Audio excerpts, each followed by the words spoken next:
Chapter 4 आओ चित्रकारी करे का ये पार्ट 3 वीडियो है। इसमें आज हम पढ़ेंगे शेप्स से। इससे पहले के लिए आप पिछला वीडियो चेक करेंगे, ठीक है। 2 वीडियो ऑलरेडी इस चैप्टर का बन चुका है।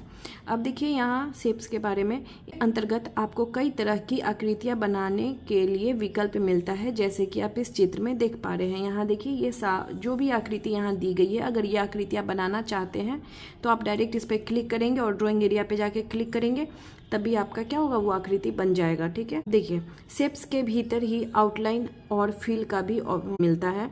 अब जैसे शेप्स जो आप ये देखिए, शेप्स की क्या है, रिबन की बात की जा रहे हैं। शेप्स रिबन के अंदर ये इतने सारे आपको शेप्स मिलता है, साथ में आउटलाइन और फिल का भी ऑप्शन मिलता है। अब देखिए आउटलाइन के माध्यम से किसी भी शेप के आउटलाइन को मोटा या पतला कर सकते हैं, लेकिन ध्यान देने योग्य बात यह है कि जो शेप्स आपने ड्रॉ किया है वह सिलेक्ट रहना चाहिए या फिर ड्रॉ करने से पहले ही आउटलाइन निर्धारित कर लेना है, ठीक है। आउटलाइन बोले तो मान लीजिए ये जो हम बॉर्डर ऐसे बना रहे हैं, ठीक है, तो अगर हम चाहते ये आउटलाइन हुआ, ये मोटा हो या पतला हो, तो ये चीज़ करने के लिए हम आउटलाइन का यूज़ करेंगे, ठीक है। अब दूसरा है शेप्स फिल।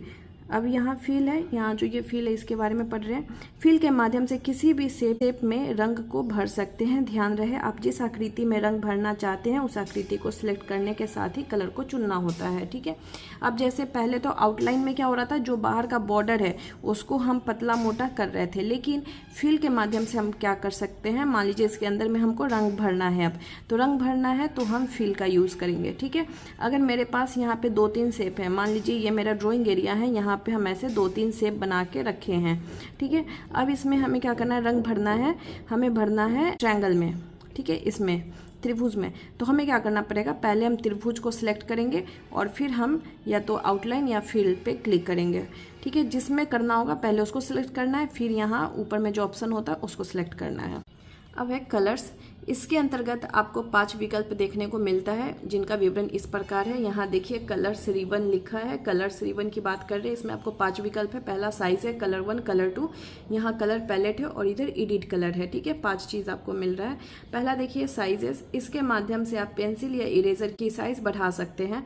अब इसमें क्या डिफरेंस है, जैसे ये सबसे देखिए छोटा मतलब पतला साइज है, ठीक है। साइज में सबसे पतला लाइन दिख रहा है, तो पतला लाइन हम यूज़ करेंगे तो एकदम ऐसे पतला लिखाएगा। लेकिन वही अगर हम मोटा यूज़ करते हैं, सिलेक्ट कर लेते हैं, तो हम कुछ भी लिखेंगे तो वो ऐसे मोटा मोटा लिखाता जाएगा। जो साइज़ आप यहाँ से सिलेक्ट करेंगे आपको उतना मोटा लिखाएगा, ठीक है। अब दूसरा है कलर 1। पेंट बकेट की सहायता से किसी ऑब्जेक्ट में रंग भरने से पहले कलर 1 बॉक्स में ही कलर चुनते हैं, ठीक है।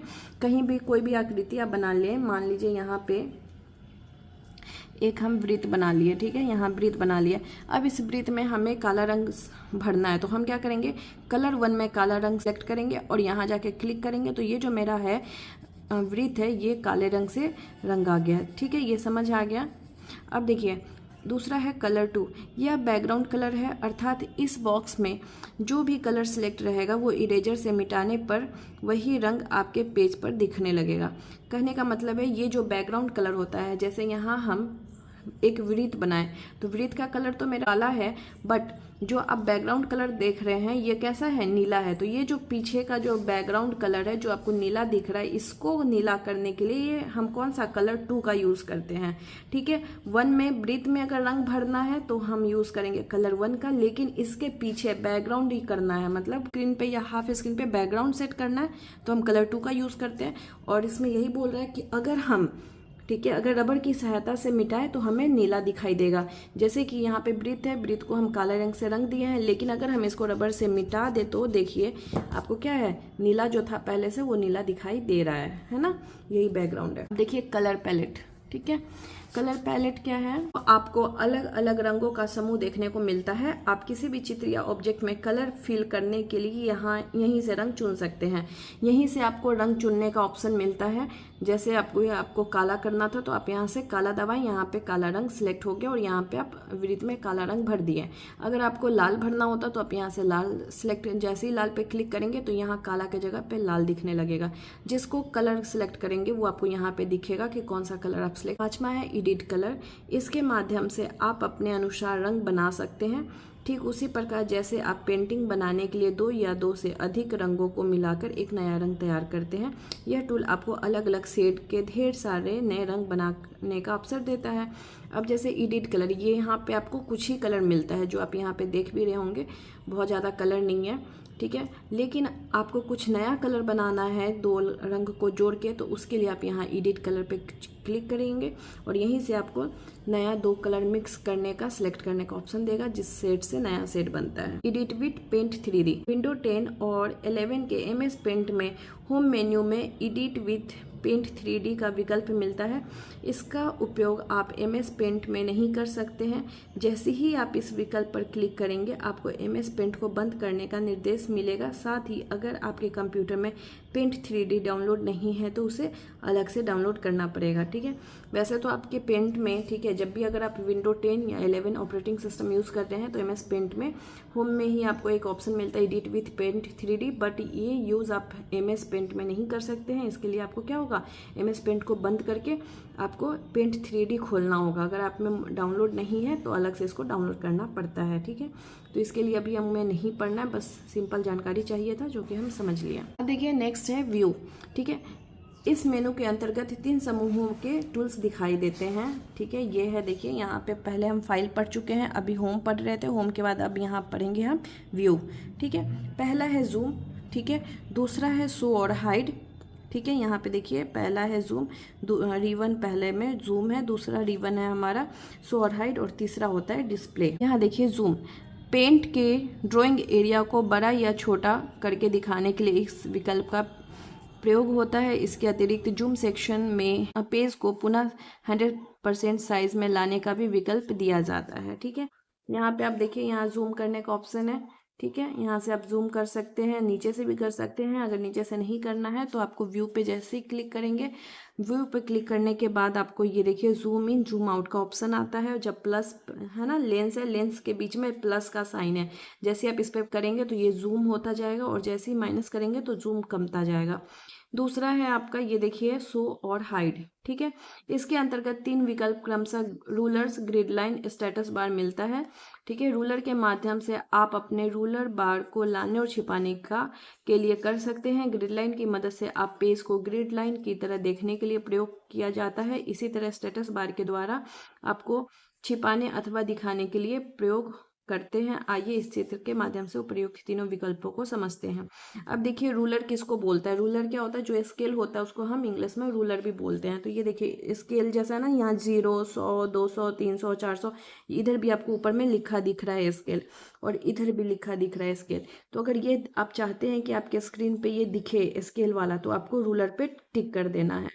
उसके बाद है दूसरा ग्रिड लाइन। ग्रिड लाइन ये जो आपको दिख रहा है चरखुट चरखुट ऐसे बना हुआ, ये अगर आप चाहते हैं कि आपको अपने स्क्रीन पे दिखे तो आप ग्रिड लाइन पे करेंगे, ठीक है। उसी तरह आपका स्टेटस बार है। अगर आप चाहते हैं स्टेटस बार दिखना तो आप इस पर क्लिक करेंगे तो ये स्टेटस बार दिखने लगेगा। अब देखिए आप जैसे ही इन सब चीज़ पे क्लिक करेंगे, ठीक है, क्लिक करेंगे तो ये जो भी ग्रिड लाइन है, रूलर है, ये सब दिखने लगेगा। अगर इस पर टिक नहीं करते हैं तो नहीं दिखेगा। यहाँ देखिए, यहाँ पे है ना, यहाँ पे जो ये ग्रिड लाइन है ये यहाँ दिख रहा है, बट यहाँ पे टिक नहीं किया होगा इसलिए यहाँ पे नहीं दिख रहा है, यहाँ बस स्केल दिख रहा है, ठीक है। अब देखिए नेक्स्ट है, तीसरा है डिस्प्ले। डिस्प्ले क्या है, इसके अंतर्गत 2 विकल्प मिलते, एक फुल स्क्रीन का और दूसरा थंबनेल का।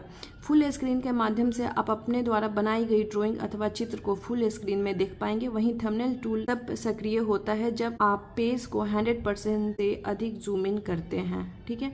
हमारे पास 2 ऑप्शन मिलता है, एक फुल स्क्रीन का, जब आपको अपने इमेज को जैसे ये आप बनाए हैं इसको आप चाहते हैं पूरे स्क्रीन पे ये जो ऊपर का पार्ट नहीं दिखे, नीचे का नहीं दिखे, साइड का नहीं दिखे, बस आपका इमेज पूरे स्क्रीन पे दिखे, तो आप डिस्प्ले में जाके यहाँ देखिए डिस्प्ले यहाँ है ना, फुल स्क्रीन पे क्लिक करेंगे। जैसे फुल स्क्रीन पे क्लिक करेंगे ये आपके पूरे पेज को दिखाने लगेगा, ठीक है।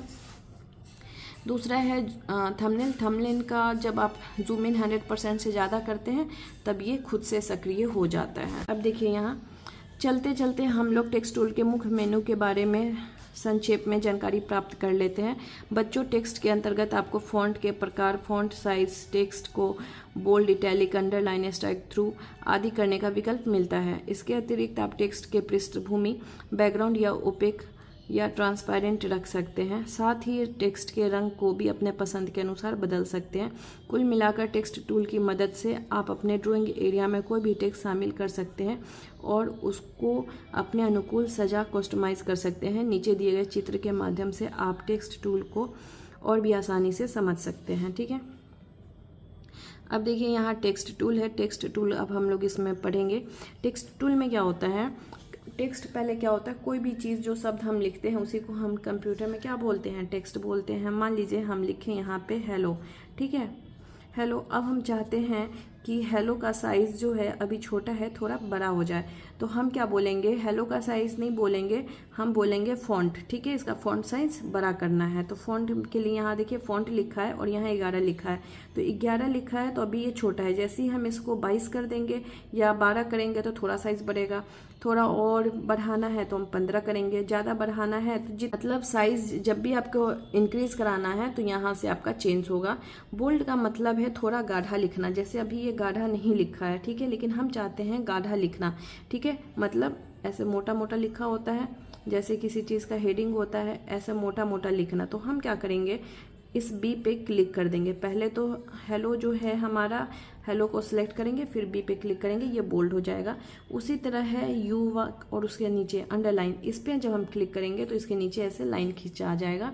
उसके बाद है इटैलिक। अभी देखिए सारा सीधा सीधा लिखा है, लेकिन हम चाहते हैं हल्का तिरछा लिखा है ना, कर्सिव राइटिंग ऐसे, तो हम आई वाले पे क्लिक करेंगे। देखिए ये भी हल्का तिरछा है, तो ऐसे इटैलिक का यूज़ होता है। और क्या है आपका ABC, देखिए काटा हुआ है। हम चाहते हैं हेलो लिखा दिखे बट वो कटा दिखे, तो हम जैसे इस पे क्लिक करते हैं, ये स्ट्राइक थ्रू का है साइन, ये वाला, तो ये क्या होगा, हेलो लिखा तो दिखेगा लेकिन इसके ऊपर ऐसे एक निशान बन जाएगा कटा हुआ का। ठीक है, यही चीज़ इसमें भी आपको पढ़ना था। अब देखिए आगे बच्चों, आपने इस अध्याय में MS पेंट के बारे में विस्तार से जानकारी प्राप्त किया। आशा है आप MS पेंट के सभी टूल्स के प्रयोग के बारे में जान पाए होंगे। साथ ही विद्यालय में उपलब्ध ICT लैब अथवा आपके घर पर मौजूद लैपटॉप या कंप्यूटर में MS पेंट खोलकर इन सभी टूल्स का अभ्यास भी करेंगे। ठीक है, और उसके बाद यहाँ पे देखिए एक आकृति चित्र दिया गया है, जो कि आपको क्या करना है, अपने स्कूल में लैब में जाके, कंप्यूटर लैब में जाके इसको बनाना है। ठीक है, कैसे बनाएंगे, यहाँ ये शेप्स का यूज़ करेंगे। होम में हम लोग जाएंगे, होम में हमें क्या है, बहुत सारे शेप्स मिलते हैं। यहाँ देखिए ये शेप्स है ना, यहाँ होम में जाना है, होम में शेप्स ऑप्शन पे जाना है, उसको सिलेक्ट करना है, सारा शेप्स से ही बना है। ठीक है, देखिए एक यहाँ त्रिभुज लेना है, त्रिभुज के बीच में हमें क्या करना है, एक वृत्त लेना है। नीचे हमारे पास एक क्या है, आयत लेना है। उसी तरह एक ये भी आयत है, ये भी आयत है। ठीक है, बीच में आयत के बीच में एक क्या करना है, लाइन से काट करना है। बस आपका ये घर बन के तैयार हो जाएगा। और इसी के साथ आपका ये चैप्टर कंप्लीट हो गया। और रहा क्वेश्चन आंसर का बात, तो वो ऑलरेडी आपका पहले ही अपलोड कर दी थी मैं, एक बार चेक कर लेना। और आप लोगों को बता दूं कि आपका जो अर्धवार्षिक एग्ज़ाम है उसमें जो है चैप्टर 4 तक ही पढ़ना है। ठीक है, ये देखिए यहाँ पे सितंबर में आप लोगों का एग्ज़ाम होने वाला है, वहाँ आपको 1 से 4 तक ही पढ़ना है। तो अगर आप लोग इतना कर चुके हैं तो रिवीजन स्टार्ट कीजिए, बाकी आगे वीडियो मैं अपलोड कर दूँगी।